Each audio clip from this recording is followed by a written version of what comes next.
ব্যবস্থাটাকে করে নেন, তারপরে ওদিকে যান। আপনার আপন ভাই হিসেবে আমি কথাগুলো বলছি, মনে করেন। এরপরে আপনি যখন বিয়ে করবেন, বললাম তো, মেয়ের জাস্ট দিনদারিতা দেখবেন। হ্যাঁ, এর উপর যদি সৌন্দর্য থাকে আলহামদুলিল্লাহ, বংশ ভালো হয় আলহামদুলিল্লাহ, মেয়ের অর্থ সম্পদ আছে আলহামদুলিল্লাহ। যদি এগুলোর কোনোটাও না থাকে, দিনদারিতা থাকে, জাস্ট ওটাকে দেখেন, আর কিছু দেখার দরকার নেই, কিছু দেখার দরকার নেই। এরপরে আরেকটা কথা বলতে ভুলে গেছি, যে আপনি এই লেভেলে যাওয়ার আগে নিজেও পবিত্র থাকার চেষ্টা করেন। আপনি নিজে জেনায় যায় না, নিজে পর্নে যায় না, নিজে হারাম অ্যাফেয়ার্সে যায় না।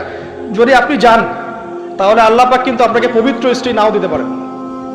এটাই আল্লাহ পাকের নীতি, যে একজন পবিত্র মানুষ পায়। ঠিক আছে, যে যেমন আল্লাহ পাক তাকে তেমন মিলিয়ে দেন, এটা আল্লাহ পাকের একটা সুন্নাহ। এর ব্যতিক্রম হতে পারে, কিন্তু আপনি যদি পবিত্র না থাকেন, আপনি পবিত্র স্ত্রী নাও পেতে পারেন। তা আপনি আগে নিজে পবিত্র থাকেন, তারপরে আপনি এখন মেয়ে দেখেন। আলহামদুলিল্লাহ, বললাম দিনদারিতা প্রাধান্য দেন। এখানে হাদিসে এটা বলা হয় নাই যে 4টা গুণ দেখে বিয়ে করো, বরং বলা হয়েছে 4টা গুণ দেখে সাধারণত বিয়ে করা হয়।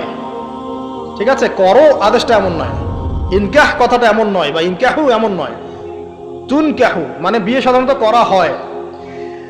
কেউ টাকা দেখে, কেউ সৌন্দর্য দেখে, কেউ দেখে বংশ। তুমি দেখো দিন। নবীজি বলছেন তুমি দিন দেখো, না হলে তোমার হাত ধুলে ধূসরিত হবে, মানে ধ্বংস হয়ে যাবে তুমি। আর দিন দেখার ক্ষেত্রে শুধু বাইরের গেট আপটা যথেষ্ট নয়, তার পড়াশোনা দেখেন, তার হিস্ট্রি ঘাটবেন, তার অতীতে সে কোথায় কোথায় পড়াশোনা করেছে, কি করেছে, খোঁজ খবর নেবেন। হুট করে তাড়াহুড়া করে কোনো ডিসিশন নিয়ে ফেলবেন না, এটা খুব ভুল করে মানুষ। ঠিক আছে, তার হিস্ট্রি ঘাটেন, যে সে কোথায় পড়াশোনা করেছে, কি করেছে না করেছে। তার পরিবারের বায়োডাটা ঘাটেন, তার পরিবারের সদস্যরা কেমন, নামাজ পড়ে কিনা, তার ইসলামের প্রতি কেমন ধারণা পোষণ করে।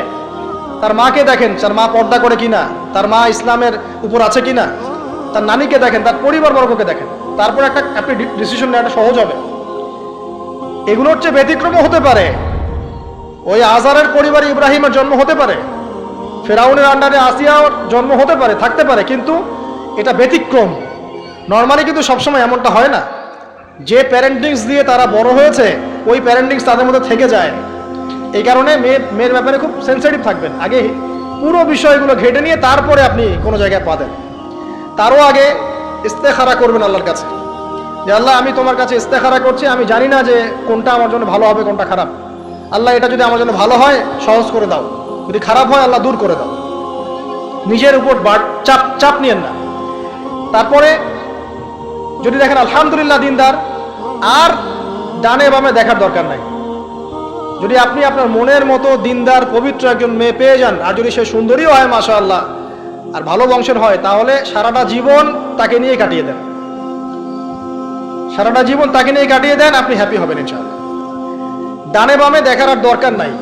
যদিও একাধিক বিয়ের অনুমতি আছে, কোরআন সুন্নাহয় সবকিছুই আছে, কিন্তু এখন বাস্তবতাটাও বুঝতে হবে। কিরকম? যে কোরআন সুন্নাহয় এমন অনেক কিছুই আছে যেটা বাস্তবে ইমপ্লিমেন্ট করাটা এতটাও সহজ না। যখন যারা করতে চায় তাদেরকে অনেক অনেক হ্যাসেল পোহাতে হয়। কারণ সমাজটা যেহেতু এমন না, কোরআন সুন্নাহয় আছে যদিও, কিন্তু সমাজটা এমন না, কারণ ওই ব্যক্তি কোরআন সুন্নাহ মানতে গেলে দেখা যায় সমাজ থেকে ব্যাপক হ্যারাসমেন্টের শিকার হয়। যদিও এটা তার দোষ না, এটা আল্লাহ পাক তাকে হয় পরীক্ষা করছেন, অথবা এই ওসিলা তার গুনাহ মাফ করবেন। কিন্তু নর্মালি যেটা চলছে, এখানে আপনি আপনার বেস্টটা নেন, যেটা অপশনাল সেদিকে যাওয়ার দরকার নেই। এটা আমার নসিহত। কারণ সবার ওই শক্তি সামর্থ্য থাকে না যে সব কিছু সুন্দর মতো টাইটলি হ্যান্ডেল করতে পারবে। আর বলা যত সহজ, করার ব্যাপারটা এতটাও সহজ নয়। সো আর এই তো জেনারেশনের মেয়ের তো দেখছেনই, পান থেকে চুন খসলেই দেখবেন যে বিশাল তুল কালাম হয়ে যাচ্ছে আর কি। তো যদি আপনাকে আল্লাহ পাক আপনার পবিত্রতার কারণে, আপনার ঈমান আমলের কারণে খুশি হয়ে এমন একজন দিনদার, নেককার, পুণ্যবতী, সুন্দরী, সুশ্রী স্ত্রী দিয়ে দেন, আর ডানে বামে কখনো দেখবেন না, একদম তাকে নিয়ে পুরো লাইফটা কাটিয়ে দিবেন। ঠিক আছে? এরপরে দোয়া করবেন আল্লাহর কাছে, আল্লাহ এটার মধ্যে কল্যাণ বরকত দান করো। বিবাহের ক্ষেত্রে আপনি মোহরটাকে কম করবেন। আপনি মোহর মানে মেয়েদেরকে বলছি, মেয়ের বাবা থেকে বলছি, সামর্থ্য অনুযায়ী করবেন, ছেলের সামর্থ্য অনুযায়ী করবেন, তার উপরে বোঝা চাপিয়ে দিবেন না। কিয়ামতের আলামতের হাদিসে আমি এটাও পড়েছি, শেষ জামানায় মোহর অনেক বেশি করা হবে, দেওয়া হবে কম। হয় না এমন? আর বাকি আছে আলামতের কিছু। তো ওই চিটারির মধ্যে নাই। আপনি বলছেন 1 লাখ আমি দিব নগদ, ব্যাস নগদ। বলছেন 5 লাখ দেওয়ার সামর্থ্য আছে আমার, 5 লাখ দিব, ওই জন্য শেষ, পরে মাফ নিয়ে নিব, এইসব বার্গেনিং আপনি নাই। আর এখনকার বিবাহগুলো দেখলে মনে হয় যে মেয়ের বাবা ছেলেকে বিক্রি করছে আর ছেলের বাবা মেয়ে কিনছে। সবচেয়ে বেশি মোহর দেখা যায় যে চিটাগাং এরিয়ার দিকে আর কি। এবং আপনি জানেন কি না সবচেয়ে বেশি বিবাহ বিচ্ছেদ ওই জায়গায় বেশি। বাংলাদেশে বিবাহ বিচ্ছেদ দেখা যায় যে প্রতি 24 ঘন্টায় দেখা যায় 28টা 29টা বাংলাদেশে। হ্যাঁ, শুধু তাই না, আমি দেখলাম যে 10 লক্ষ মেয়ে অতিরিক্ত আছে পুরুষদের তুলনায় সমাজে ঘুরে বেড়াচ্ছে, স্বামী নাই, 10 লক্ষ মেয়ে। এবং এই ডিভোর্স দেওয়ার ক্ষেত্রে দেখা গেছে যে মেয়েদের প্রবণতা বেশি, 70% মেয়ে ডিভোর্স দিয়েছে, ছেলে দেয় নাই, 30% ছেলে। তাহলে মেয়েদের সাইকোলজি চিন্তা করেন। ও মনে করছে আমি তো এখন শিক্ষিত হয়ে গেছি, তোমাকে আমার দরকার নাই, আমি চাকরি করে খাবো। খুব বেশি শিক্ষিত দরকার নাই আপনার, দিনী শিক্ষা আছে কিনা ওটা দেখবেন। ফ্যামিলিস্ট মেয়েদেরকে নেওয়ার দরকার নাই, আপনি নিবেন ইসলামিক অনুশাসনে চলে এমন মেয়ে। এরপর যখন পরিবার স্টার্ট হবে, আল্লাহর কাছে বরকত চাবেন, বিয়েটা সহজ করে নেবেন। যে বিয়েতে খরচ যত কম, সে বিয়েতে আল্লাহর বরকত তত বেশি। হাদিস। অলিমা হবে, মাশাআল্লাহ, আপনার বিবাহিত জীবন মোবারক হোক, দোয়া করি। এরপরে দেখবেন উভয়ের মাঝখানে আল্লাহ পাক আপনাদের মাঝখানে ভালোবাসা ঢালবেন ইনশাআল্লাহ। সূরা রুমের মধ্যে আল্লাহ পাক বলেছেন ওয়াজআলা বাইনাকুম মাওয়াদ্দাতা ওয়া রাহমা, আমি আল্লাহ স্বামী স্ত্রীর মাঝখানে ভালোবাসার ভ্রাতৃত্ব ঢেলে দিয়েছি। এটা আল্লাহ পাকের একটা আয়াত, নিদর্শন। এই ঢেলে দেওয়া মানে কিন্তু আবার সেই ঢেলে দেওয়া নয়। কথা কি বুঝতে পারছেন? আচ্ছা, তারপরে আসেন, এবার আপনি পরিবার গঠন করেছেন। এখানে আমি কয়েকটা কথা বলি যে উভয়ের মাঝখানে খুব চূড়ান্ত লেভেলের ভালোবাসা এটাই যথেষ্ট নয় পরিবার সুখী হওয়ার জন্য। পরিবারের মধ্যে এখন থাকতে হবে সলাত। কি থাকতে হবে ভাই? সলাত। পরিবারে থাকতে হবে কোরআন, পরিবারে থাকবে সুন্নাহ, পরিবারে থাকবে ইসলামী অনুশাসন, পরিবারে থাকবে খাস পর্দা। আপনার বউকে মানুষ দেখেই নাই, এরকম পর্দা। আরে কাপড় খোলা তো অনেক দূরের কথা, আমার এমন স্ত্রী আপনার স্ত্রীকে দেখেই নেই মানুষ। বাধ্য না হলে সে বাইরেই আসবে না। বাধ্য হয়েছে, আসছে, মাহারাম আছে, মাহারাম সাথে আছে, এখন বাইরে আসছে। আপনার স্ত্রী ওই মানুষের বাসায় গিয়ে রাত কাটাবে না, এমনকি মানুষের বাসার টয়লেটে গিয়েও যেন সে কাপড় না চেঞ্জ করে। কারো বাসায় গিয়ে স্ত্রীকে রেখে দিয়ে আসবেন না, যে অপরিচিত কারো বাসায় স্ত্রীকে রেখে আপনি কোনো কাজে গেছেন, যাবেন না, এটা করবেন। আপনার কাছে মনে করেন একটা কোহিনূর হীরা আছে, মনে করেন, যেটার মূল্য ধরেন যে লক্ষ কোটি ডলার, এটা আপনি কি যত্রতত্র ইউজ করবেন, নাকি আপনি খুব যত্ন করে আপনার ভিতরে আগলে রাখবেন? কোনটা? ইসলাম এভাবে নারীকে সম্মানিত করেছে যে তারা আমাদের কাছে এত বেশি প্রেশিয়াস যে আমরা এভাবে যত্ন করে ওদেরকে ঢেকে রাখি। কথা কি বুঝতে পারছেন? আর তোমাদের কাছে মেয়েদের দাম নাই, তোমরা ল্যাংটা হয়ে ঘোরো, তোমাদের কে বাধা দিয়েছে? ঘুরছেও তো তাই। আর নগ্নতা বলতে আপনি কি মনে করছেন? খালি কি বিকিনি সংস্কৃতি নগ্নতা? নিসাউন কাসিয়াতুন আরিয়াও তো নগ্নতা, যে নারী পোশাক পরেও নগ্ন হয়ে আছে, এটাও তো নগ্নতা। আর নবীজি বলেছেন যে আরবদের ধ্বংস, লা ইলাহা ইল্লাল্লাহ, আল্লাহ ছাড়া কোনো ইলাহ নাই। কি ভয়ঙ্কর আযাব আসছে।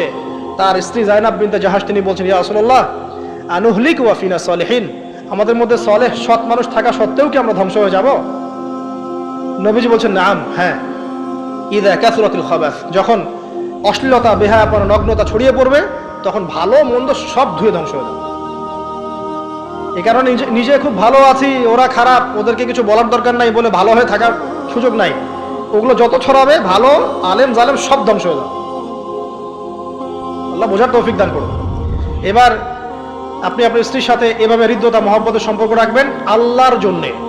পরিবারের সবার পিছনে আপনি খরচ করবেন, তাদের হক দিবেন। কার জন্যে? পরিবার বর্গের কারো কাছে কিছু পাওয়ার আশায় না। এই ফিলোসফিটা বোঝেন। পরিবারের কারো কাছে থ্যাঙ্কস পাওয়ার আশায়ও না। আপনি আল্লাহর সন্তুষ্টির জন্য ওদের পিছনে খরচ করবেন, ওদেরকে ভালোবাসবেন, ওদের হক আদায় করবেন। কার জন্যে? আল্লাহর জন্য। এবং এর জন্য আপনি নেকি পাবেন ইনশাআল্লাহ। আর যদি আপনি তাদের কাছে কিছু আশা করতে যান, মনে মনে বেশি এক্সপেকটেশন রাখেন, তখন আপনি কি হবেন জানেন? আপনি পদে পদে কষ্ট পাবেন, পদে পদে কষ্ট পাবেন। দেখে নিয়েন। শুধু আল্লাহর হয়ে যান, মানে আল্লাহই আপনার আপন, আল্লাহ ছাড়া আপনি কাউরে চেনেন না। আল্লাহ পাক বলেছেন এগুলো করতে, আমি করি। আল্লাহ পাক ভালোবাসা দিয়েছেন সন্তানের প্রতি, স্ত্রীর প্রতি, বাসি। কিন্তু এটা এত অধিক মাত্রায় নয় যে তার কারণে আল্লাহকে ছেড়ে দিব।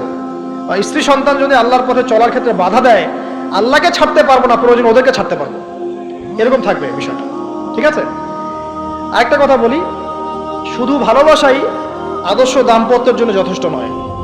এখানে প্রয়োজন হচ্ছে একে অপরের প্রতি সম্মানবোধ থাকতে হবে, একে অপরের প্রতি বিশ্বাস থাকতে হবে। বিশ্বাস না থাকলে ওই পরিবারে শান্তি থাকে না।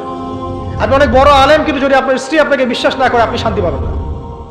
আপনি জানছেন আপনি ইনোসেন্ট, আপনি অনেস্ট, কিন্তু আপনার পরিবারের সদস্য, আপনার স্ত্রী আপনাকে বিশ্বাস করছে না, তখন আপনি পরিবারে সুখ পাবেন না। বিশ্বাস খুব ইম্পর্টেন্ট। আমি তো বলি যে ভালোবাসার চেয়ে বিশ্বাস বেশি ইম্পর্টেন্ট। কারণ আগে ইমান না আগে আমল? কোনটা আগে? ইমান মানে কি? বিশ্বাস না? আগে বিশ্বাস, তারপরে না আমল? ভালোবাসা একটা আমল, আর বিশ্বাসটা কি? ইমান। আমার প্রতি যদি আপনার ইমান না থাকে, তাহলে আপনি আমাকে ভালোবাসবেন কিভাবে? বিশ্বাস থাকতে হবে, স্বামীর প্রতি স্ত্রী, স্ত্রী প্রতি স্বামী। এবং এখানে পুরুষদেরকে সহনশীল হতে হবে, কারণ আপনার স্ত্রী সারা জীবনে আপনাকে প্রচুর পেইন দিতে পারে, এবং এটা মেয়েদের ফিতরত। এখানে সবরের জাজল্যমান দৃষ্টান্ত স্থাপন করতে হবে, নসিহত করতে থাকতে হবে ততদিন পর্যন্ত যখন আপনি দেখছেন যে হ্যাঁ এগুলোতে কাজ হচ্ছে। যদি করতে করতে করতে করতে কাজ না হয়, দেখা যায় এই ফিতনায় জর্জরিত থেকে আপনার দিনের পথে চলাটা ব্যাহত হচ্ছে, তখন আপনার উচিত হবে আসহাবুল কাহাফের মতো চিন্তা করা। ইশারা দিলাম, যথেষ্ট। পরিবারে পর্দা থাকবে, সন্তান হবে, এখন আলহামদুলিল্লাহ সন্তানদেরকে প্রতিপালন করবেন ওই যে মা হাজেরা তার মতো, ওই যে আপনার কি বলবো রাসূলুল্লাহ সাল্লাল্লাহু আলাইহি ওয়াসাল্লামের সাহাবায়ে কেরাম তাদের মতো করে। এমনকি আমাদের নবীজিকে তার চাচা, তার দাদারা যেভাবে লালন পালন করেছেন ভালোবাসা দিয়ে, হৃদ্যতা দিয়ে, এভাবে সন্তানকে ভালোবাসবেন, সন্তানের কথাগুলো শুনবেন, বাচ্চাদেরকে মূল্যায়ন করবেন, বাচ্চারা কি খাবার খাচ্ছে খুব ভালো করে খেয়াল রাখবেন, বাচ্চা নেওয়ার সময় বা বাচ্চা নেওয়ার চেষ্টা করার সময় দোয়া পড়বেন এবং সবসময় সেজদায় নামাজে দোয়া করবেন পরিবারের জন্য, বাচ্চাদের জন্য। আল্লাহ আমার পরিবারের উপর শান্তি দাও, বাচ্চাদেরকে ভালো মানুষ বানাও। রব্বানা হাব লানা মিন আজওয়াজিনা ওয়া যুররিয়াতিনা কুররাতা আয়ুন ওয়াজআলনা লিল মুত্তাকিনা ইমামা। এই দোয়া বেশি বেশি করবেন। রব্বি হাবলি মিনাস সালিহিন বেশি বেশি করবেন। আপনার একটা নেক সন্তান আগামীতে এই উম্মতের দায়িত্ব নিতে পারবে ইনশাআল্লাহ। হাজার হাজার গবাদি পশু দরকার আছে, একটা ইব্রাহিম, একটা ওমর, একটা খালিদ বিন ওয়ালিদ আপনি জন্ম দিয়ে দেখান, ওই একজনই যথেষ্ট ইনশাআল্লাহ। পারবেন না ইনশাআল্লাহ? সন্তানের কথা শুনতে হবে। প্যারেন্টিংস একটা বই আছে, বাজারে পাওয়া যায়, কিনে নেন। ওখানে প্যারেন্টিংসের অনেক টিপস আছে। সন্তান কি খাচ্ছে, কার সাথে মিশছে, কোন বন্ধুর সাথে খেলছে, আপনার কোন স্কুল কোন কলেজে পড়ছে, এগুলো খেয়াল রাখতে হবে। কোন ডিভাইস ইউজ করছে, বাসায় সন্তান কি পরিবেশ দেখে বড় হচ্ছে, পিতামাতার মধ্যে ভালোবাসা দেখে বড় হচ্ছে নাকি ঝগড়া দেখে দেখে বড় হচ্ছে, এটা খুব ইফেক্ট করে। সবচেয়ে বড় কথা, সন্তানকে পিছন থেকে আপনাকে বুস্ট আপ করতে হবে। আপনার সন্তানকে আল্লাহ পাক নির্দিষ্ট একটা প্রতিভা দিয়ে পাঠাবেন, হয় সে ভালো লিখতে পারবে, না হলে ভালো বলবে, না হলে ভালো খেলবে, না হলে কিছু একটা ভালো চিন্তা করবে, ভালো আর্ট করবে। ওর প্রতিভাকে ওর উপরে চাপিয়ে দিবেন না। ওর যে প্রতিভা আছে ওই প্রতিভা অনুযায়ী তাকে বেড়ে উঠতে দেন। হাতের আঙ্গুলগুলোকে জোর করে করে টেনে সোজা করার দরকার নাই, আঙ্গুল ভেঙে যেতে পারে। আঙ্গুলকে বাড়তে দেন। ওকে আল্লাহ পাক একটা রং দিয়েছে, একটা প্রতিভা দিয়েছে, ওকে বিকশিত হতে দেন। ওর গন্ধটা আমরা যেন পাই, ওর গন্ধ পরিস্ফুটিত হতে দেন। ওকে চাপ দিবেন না। এখনকার পরিবারে প্রচুর চাপ, দেখবেন যে সন্তানের পিতামাতারা চাপ দিতে দিতে সন্তান আত্মহত্যা করে ফেলছে, করছে না? রেজাল্ট খারাপ হলো, কি চাপ, কি করলি সারা জীবনে, এসএসসি A+ পাইতে পারলি না, বেচারা গলা আটকাইতে মরে গেল। কি হয়েছে? এসএসসি রেজাল্ট খারাপ হয়েছে তো কি হয়েছে? জীবন এটাই সবকিছু? একটা না হয় দুর্ঘটনা ঘটে গেছে জীবনে, তাকে জীবন নষ্ট হয়ে গেছে নাকি? পিতামাতার চাপের কারণে, এই যে চাকরি পাইস না, সারা জীবন ধরে খাওয়াইলাম পড়াইলাম, চাকরি করতে পারিস না, আমাদেরকে দেখতে পারিস না, চাপ দিতে দিতে বেচারা এখন মাদকের দিকে। পরিবারের চাপ নিতে পারে না, ওই যে মাদকের কাছে গিয়ে শান্তি খুঁজতেছে, তারপর ওই যে পতিতালয়ে গিয়ে শান্তি খুঁজতেছে, ওই গার্লফ্রেন্ডের কাছে শান্তি খুঁজতেছে। তো পরিবার থেকে চাপের এই সংস্কৃতি বন্ধ করতে হবে। পরিবারের সন্তানদেরও পিতামাতাকে চাপ দেওয়া উচিত নয়, পিতামাতার উচিত নয় সন্তানকে চাপ দেওয়া, বরং তার প্রতিভাটাকে ফাইন্ড আউট করে আপনি বিচক্ষণ বাবা হিসেবে আপনি দেখবেন যে তার প্রতিভা কোন দিকে আছে, সেদিকে আপনি তাকে নিয়ে যাবেন। আর যদি আপনি আল্লাহওয়ালা হন, দেখবেন ইনশাআল্লাহ তার প্রতিভা ইসলামের দিকেই থাকবে ইনশাআল্লাহ। ইমাম বুখারীর মায়ের কথা শোনেন নাই? তার মা সারাদিন কান্নাকাটি করে দোয়া করতো, আল্লাহ আমার ছেলেটাকে দিনের জন্য কবুল করো, আমার ছেলেটাকে দিনের জন্য কবুল করো। তার চোখের সমস্যা ছিল, তিনি চোখে ভালো করে দেখতে পারতেন না, মায়ের দোয়ার বদৌলতে আল্লাহ পাক তার চোখের সমস্যা দূর করে দিয়েছেন। এখন ইমাম বুখারী রাহিমাহুল্লাহর কিতাব সবাই পড়ছে না? একজন মায়ের তাড়না দেখেন, মা সন্তানের জন্য দোয়া করবে, আল্লাহ আমার সন্তানটাকে দিনের জন্য কবুল করো। বাবা দোয়া করবে, আল্লাহ আমার বাচ্চাটাকে দিনের জন্য কবুল করো। এই যে বাবা নূহের তাড়না দেখেন, ইব্রাহিম আলাইহিস সালামের তাড়না দেখেন, রব্বি হাবলি মিনাস সালিহিন, আল্লাহ আমাকে সুসন্তান দান করো। চাপ দিয়েন না, সন্তানের প্রতিভা অনুযায়ী আপনি তাকে বিকশিত হতে দেন, ইনশাআল্লাহ দেখবেন একদিন সে আপনার মুখ উজ্জ্বল করবে ইনশাআল্লাহ। আর চাপ দিলে কি হবে জানেন? অকালেই ঝরে পড়বে, অকালে ঝরে পড়বে, ওর মাইন্ডটা বিক্ষিপ্ত হয়ে যাবে, তখন পরিবার থেকে তার একটা দূরত্ব সৃষ্টি হবে। আর ওই সুযোগ শয়তান নিবে, খারাপ বন্ধুর পাল্লায় পড়বে, আয় গাজা একটা টান দে, আয় একটু ইয়াবা খা, একটু এটা কর সেটা কর, আস্তে আস্তে দেখবেন হারায় গেছে অন্ধকার জগৎ। অন্ধকার জগৎ একবার হারায় গেলে আর ফিরে পাবেন না। এর কি প্র্যাকটিক্যাল কথা না ভাই? মেয়েকে চাপ দিবেন, দেখবেন যে বেঁকে বসছে। যদি ছোটবেলা থেকে মেয়েকে আপনি সুন্দর হিজাব পোশাক তরবিয়ত দিতে পারেন, এই মেয়ে বড় হয়ে ইনশাল্লাহ বেলাইনে যাবে না। ছোটবেলা থেকে ওকে যদি আপনি নায়িকাদের মতো মানুষ করেন আর বড় হয়ে পস্তাবেন আমার মেয়ে কেন ছেলের হাত ধরে পারা গেল, এটা তো আপনার জন্য হয়েছে। ছোটবেলা থেকে এই সন্তানের অনুশাসনটাকে ঠিক করতে হবে। ওই যে বললাম, পিতা মাতা যদি দিনদার মুত্তাকি পরেজগার হয়, তাদেরকে দেখেই সন্তান শিখবে। আমরা যখন সেজদা করি, আমাদের ছেলে মেয়েরা পিঠে উপরে উঠে আসে না? ওরাও দেখবেন সেজদা করার ট্রাই করে না? মসজিদে নিয়ে আসেন বাচ্চাকে, দেখবেন ও দেখে দেখে দেখছে যে কি করছে এরা, কি করছে। ও তখন নিজেও একটু হাত বাঁধার চেষ্টা করে, এমন করে দাঁড়া থাকে, খেয়াল করে নাই? হাত তুলে। বাচ্চারা দেখে শিখবে, পরিবারে দেখে বাচ্চারা শিখবে যে পিতা মাতা কেমন, কিভাবে কথা বলে, পিতা কেমন করে মায়ের সাথে কথা বলছে, মা কেমন করে পিতার সাথে কথা বলছে, সে ওইভাবেই কথা বলবে। যে পরিবারে ওমরের মতো পিতা আছে, ওই পরিবার কি খারাপ হতে পারবে? যে পরিবারে হাজরা আলাইহিস সালামের মতো মা আছে, ওই পরিবার খারাপ হতে পারে? তো প্যারেন্টিংটা ঠিক করতে হবে। নৈতিক আদর্শের সাথে তাদেরকে ভালো খাবার দিবেন, খাবারের ব্যাপারে সচেতন থাকবেন, কার্বোহাইড্রেট পাচ্ছে কিনা, প্রোটিন ঠিক মতো পাচ্ছে কিনা, ভিটামিন পাচ্ছে কিনা, হ্যাঁ ও পরিষ্কার পরিচ্ছন্ন থাকছে কিনা, পরিবারটা থাকবে নিট অ্যান্ড ক্লিন, চকচকা। এখানে যেন মানে আর বলে না যে পবিত্রতা ইমানের অর্ধেক, হাদিস আছে না? মানে পরিবারগুলো হবে নিট অ্যান্ড ক্লিন, ঝকঝকা, রুচিশীল। এখানে যেন নোংরা বিষয় না থাকে, নোংরা আবর্জনা, বাথরুম ঠিক নাই, এটা ঠিক নাই, এমন না, ঝকঝকা পরিবার। আপনার সামর্থ্য অনুযায়ী আপনি করবেন, কারণ পরিচ্ছন্ন না থাকলে বাচ্চা কাচ্চা অসুস্থ হবে বেশি।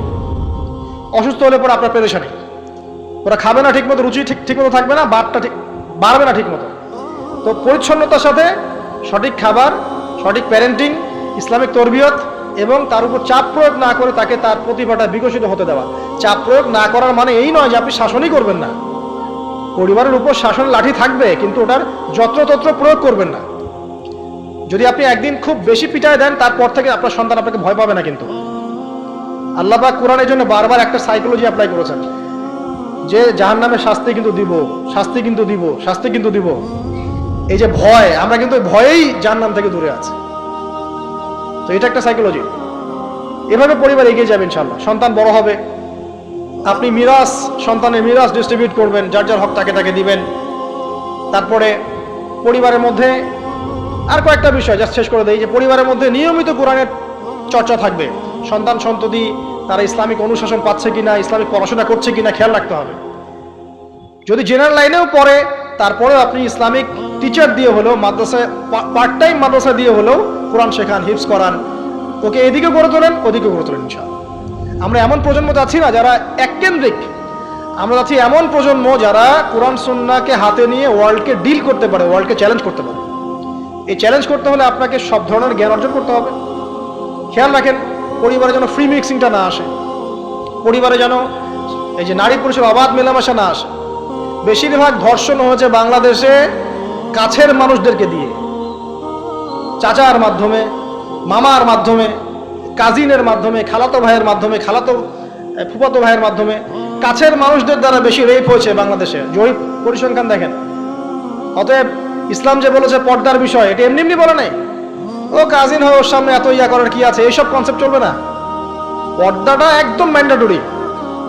পরিবারের সালাম, পর্দা, অনুশাসন, এটা ম্যান্ডেটরি বিষয়। না খেয়ে মরে যান, তাও পর্দা ছাড়া যাবে না। বিষয়টা এমন স্ট্রিক্টলি নিতে হবে। যদিও বা বাধ্যগত অবস্থায় আল্লাহ পাক আপনাকে ছাড় দিয়েছেন, কিন্তু আপনাকে এইভাবে শক্তভাবে ধরতে হবে। আল্লাহ পাক তৌফিক দান করুন। এর পাশাপাশি কিছু বিষয় বলবো যেগুলো মোটেই পরিবারে ঢোকানো যাবে না, এটা বলে শেষ করছি। 2 মিনিট। 1, পরিবারে শিরক ঢোকানো যাবে না। শিরক কি কি কত প্রকার, এটার জন্য কিতাবুত তাওহীদ নামে একটা বই আছে, পড়েন ইনশাআল্লাহ পারবেন। পরিবারে বেদাতি আমল ঢোকানো যাবে না। 2, 3, পরিবারে হারাম রিজিক ঢুকানো। পরিবারে হারাম রিজিক ঢুকবে, ওই হারাম রিজিকের মানে টাকা দিয়ে আপনার রক্ত মাংস তৈরি হবে, এই রক্ত মাংস কিন্তু আল্লাহর অনুগত হবে না, ইল্লা মাশাআল্লাহ। হারাম রিজিক থেকে দূরে থাকতে হবে। পরিবারের মধ্যে ক্রন্দল যেন না থাকে, এই চেষ্টাটা আপনাকে করতে হবে। বললাম তো, এটা অ্যাভয়েড করার জন্যে আপনি আল্লাহর হয়ে যান, নসিহত করেন, হাজার নসিহত করেও যদি কাজ না হয়, আপনি নিজে আসহাবুল কাহাফ হয়ে যান, তাও ভালো। পরিবারের মধ্যে অপসংস্কৃতি যেন না ঢোকে, পরিবারের মধ্যে অশ্লীলতা যেন না ঢোকে।